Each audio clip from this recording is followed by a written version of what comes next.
President Donald Trump's approval rating is on the decline nearly a month after returning to the White House. And it's the economy that's really dragging down Americans' perceptions. The latest Reuters Ipsos poll was taken from February 13th to 18th. It found 44% of respondents approved of the job Trump is doing. That's down slightly from 45% at the end of January and 47% in the first 2 days of his presidency.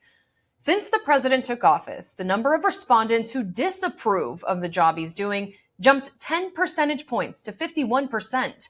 And for the first time in his very early term, more Americans now disapprove of how he's handling the economy. Only 39% approve, while 47% disapprove. However, that 39% approval rating is still higher than the 34% who approved of Biden's handling of the economy in December.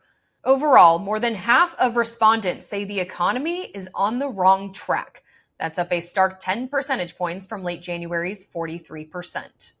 And I won on groceries. It's a very simple word, groceries. And I won an election based on that. We're going to bring those prices way down. When it comes to inflation, only 32% approve of how Trump plans to handle rising prices, something that he says got him in the White House.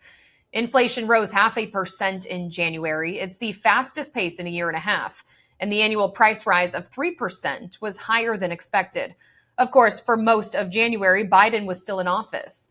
February's inflation data will come out March 12th.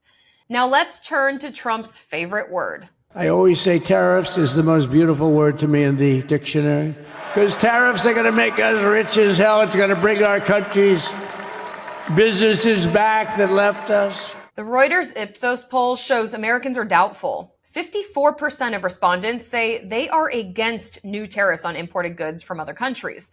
Last week, Trump instituted reciprocal tariffs. I have decided, for purposes of fairness, that I will charge a reciprocal tariff, meaning whatever countries charge the United States of America, we will charge them. No more, no less. In other words, they charge us a tax or tariff, and we charge them the exact same tax or tariff. Very simple. 41% of respondents are in favor of new tariffs overall. More Americans support tariffs on goods from China, though. 49% expressed their support. Earlier this month, the University of Michigan's Consumer Sentiment Index dropped to its lowest level in 7 months, as Americans fear tariffs could hurt their purchasing power. On the brighter side, Trump still enjoys a 47% approval rating on his immigration policy, which hasn't changed much since he took office. The story is a little different overall when we look at polling firm Rasmussen, which all sides reports has a right-leaning bias. This poll found 47% say President Trump is on the right track, while only 46% say he's heading in the wrong direction. Rasmussen says it's the first time in 20 years the right track outpaced the wrong direction. On Wednesday, the same firm said 35% of voters surveyed favor repealing a constitutional amendment to allow President Trump to seek a third term. 59% disapprove of changing the Constitution. For Straight Arrow News, I'm Simone Del Rosario.